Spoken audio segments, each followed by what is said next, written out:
नमस्कार मैम। आज हमारा विषय है स्कूल में एजुकेशन को लेकर, और एजुकेशन डिपार्टमेंट जो हर वक्त कहता है कि बच्चों को भिक्षा से शिक्षा की ओर लेके जाना है। प्रयास उनका है और सहयोग हमारा रहेगा। तो आपको क्या लगता है कि जैसे आप इन दिनों मुद्दा उठा भी रहे हैं कि स्कूलों में जो है, आप अधिकारियों से मिल रहे हैं कि स्कूलों में टीचर तक उपलब्ध नहीं है, तो बच्चों को शिक्षा देगा कौन? क्या वो चार दीवारी उनको शिक्षा देगी? तो इस पर आपका क्या कहना है? थैंक यू विनीत जी, आपने मुझे टाइम दिया। जैसा आप कह रहे हैं कि शिक्षा को लेकर जो शिक्षा हमारे चंडीगढ़ एजुकेशन की तरफ से एक स्लोगन है, आओ ले चले बच्चों को भिक्षा से शिक्षा की ओर, लेकिन इसके उलट काम हो रहा है। अब मैं आपको बताती हूँ कि जब से मेरे पास पहले शिकायतें आती थी बच्चों को स्कूल में टीचर नहीं है, पढ़ाई नहीं होती, तो कई जब शिकायतें आई तो मैंने सोचा चलो एक बार दौरा करते हैं। तो मैं एक विजिट करने गई दोनों स्कूल, राम दरबार के ही दोनों स्कूल, फेज़ 2 का स्कूल जो सीनियर सेकेंडरी स्कूल है और फेज़ 1 का स्कूल, ठीक है। तो जो फेज़ 2 का स्कूल है तो वहाँ पर बड़ी हैरानी की बात है कि प्रिंसिपल आते ही नहीं है। अगर किसी की पोस्टिंग हो भी जाती है तो वो 2-4-6 महीने के अंदर अपनी ट्रांसफ़र करा लेते हैं, क्योंकि उनको कॉलोनियों के बच्चों को पढ़ाने में कोई इंटरेस्ट नहीं है। वो यहाँ पर आना अपने शायद शान के खिलाफ समझते हैं, मैं यही कहूँगी, क्योंकि जब बच्चे को यहाँ पर एजुकेशन नहीं मिल पा रही है, कोई उनको कंट्रोल करने वाला नहीं है। अब आप बताइए कि कॉलोनियों में पहली बार तो ये है कि कॉलोनियों में जो स्कूल हैं वो है सिर्फ 8 सब्जेक्ट्स हैं, ना या मेडिकल है, या ना नॉन मेडिकल है, ना कॉमर्स है, ठीक है। तो अब हो क्या रहा है, सिर्फ आर्ट्स के बच्चे यहाँ पर हैं कॉलोनियों में, और उनके लिए भी टीचर नहीं है। मुझे बड़ा अफसोस हुआ जब मुझे ये जानकारी मिली कि ना तो प्रिंसिपल है ना टीचर है। यहाँ पर सिर्फ इतने सारे सब्जेक्ट होते हैं, पॉलिटिकल साइंस है, हिंदी है, इंग्लिश है, सोशियोलॉजी है, साइकोलॉजी है, और भी इससे आर्ट्स के कई सब्जेक्ट होते हैं। लेकिन अभी तक यहाँ पर दो टीचर थे, एक फिजिकल एजुकेशन का और एक हिस्ट्री का, बाकी कोई टीचर ही नहीं है। अब आप बताइए, जिन सब्जेक्ट की यहाँ पर एडमिशन बच्चों को मिली हुई है, उन सब्जेक्ट के अगर टीचर ही नहीं है, पूरा साल हो गया, फरवरी चल रहा है, मार्च के बाद इनके एग्ज़ाम शुरू हो जाएंगे, मार्च में। तो अब आप बताइए बच्चे बिना पढ़े कैसे एग्ज़ाम देंगे? क्या ये बच्चे पास होंगे? इसका कौन जिम्मेवार होगा? पर ये तो खुद ही अपने स्लोगन से उलट काम हो रहा है ना। ये तो बच्चों को बुला रहे हैं, आओ शिक्षा लो, लेकिन शिक्षा नहीं दे रहे हैं उनको। जब वो पास ही नहीं होंगे, आगे कॉलेजों में उनके अच्छे सब्जेक्ट्स में उनका एडमिशन नहीं मिलेगी तो उनका फ्यूचर क्या है? क्या फ्यूचर है उनका?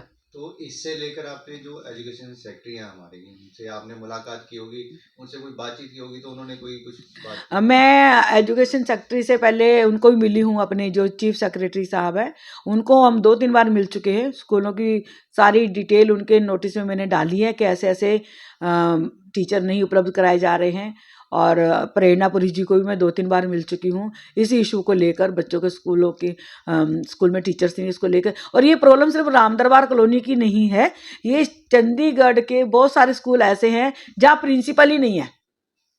जब प्रिंसिपल ही नहीं है तो बच्चों का मतलब भविष्य तो अंधकार में ही है ना। तो ये अगर ये मतलब कि गरीब कॉलोनियों में रहते हैं, इस करके इनके साथ ऐसे दोहरा व्यवहार किया जाता है ताकि ये कभी बड़े अफसर ना बन सके। तो मैम, जो एजुकेशन लेते हैं, टीचर जो बनते हैं, ऐसे बहुत सारे बेरोजगार हैं जो स्कूलों में नहीं जाते। हाँ, जब इनके पास टीचरों की कमी है तो मैं तो यही कहूंगी कि उनको जल्दी से जल्दी भर्तियां करनी चाहिए।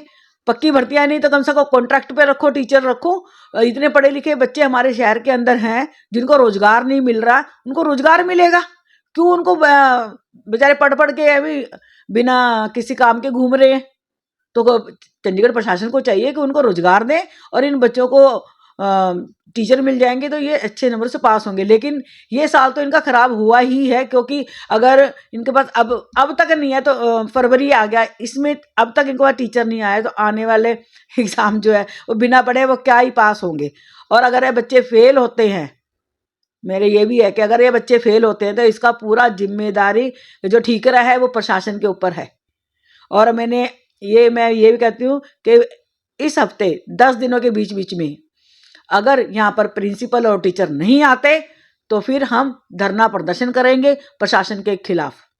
तो मैम, जिस तरह से अब फरवरी का महीना चल पड़ा है, अगले महीने में एग्जाम शुरू हो जाते हैं, तो बच्चे एक महीने में तो कुछ पढ़ नहीं नहीं पाएंगे। पढ़ पाएंगे। तो क्या ये बात आपने पिछले साल से शुरुआत की हाँ, थी? मैंने पिछले साल से शुरू की हुई है बात।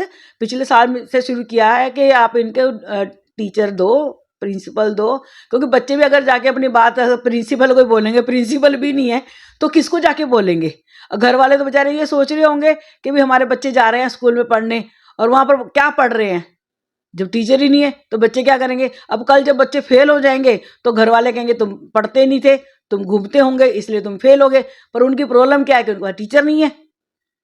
तो ये जब प्रशासन को चाहिए, जब तुम एडमिशन लेते हो स्कूलों में, एडमिशन देते हो बच्चों को, तो उन बच्चों को लिए टीचर भी तो उपलब्ध कराना उन्हीं की जिम्मेदारी है। अब हमारी जिम्मेदारी थोड़ी ना है। अब पूरे साल तक अब हम जब उसके पीछे लगे हैं, तब ये कहते हैं हो जाएगा हो जाएगा हो जाएगा। कब हो जाएगा? साल तो तुमने बर्बाद कर दिया इन लोगों का। तो ये तो वो सिचुएशन नहीं हुई जैसे कोरोना में बच्चे पढ़े ना पढ़े, हाँ, कोरोना के चक्कर पास कर दिए। जिनको नॉलेज है नहीं शिक्षा की। हाँ, तो वही चीज इनके साथ होएगी। अब मान लो हम लोग धमकी दे रहे हैं कि भैया बच्चे फेल हो जाएंगे, बच्चे फेल हो जाएंगे, तो ये क्या उनको हो सकता पास कर दें, पर उनको समझ तो नहीं होएगी ना उन चीजों की। शिक्षा तो नहीं ना मिली उन लोगों के। हाँ, मतलब ये जो इनका स्लोगन है बच्चों को भिक्षा से शिक्षा, यहाँ है शिक्षा से भिक्षा की तरफ जा रहे हैं। तो अभी आपने मीटिंग करी थी, उस दौरान फिर मैडम ने कुछ कहा होगा? हाँ, उन्होंने मुझे कहा है कि हम जल्दी ही टीचर का और प्रिंसिपल का इंतजाम कर रहे हैं। वो जल्दी का मतलब क्या है? कब जल्दी? पिछले साल से तो हम लगे, अभी तक तो हुआ नहीं। और मैं ये इसलिए कह रही हूँ कि कम से कम आने वाले जो 11th-12th होगी, कम से कम वो तो बच्चों का भविष्य ना खराब हो। ठीक है ना। इसके साथ एक बात मैं और कहना चाहूंगी विनय जी। चंडीगढ़ में एक बहुत बड़ी बात है कि चंडीगढ़ में टोटल 111 स्कूल हैं। 111 में 42 स्कूल जो है वो +2 वाले हैं, और 56 जो स्कूल हैं वो 10वीं वाले हैं। ठीक है।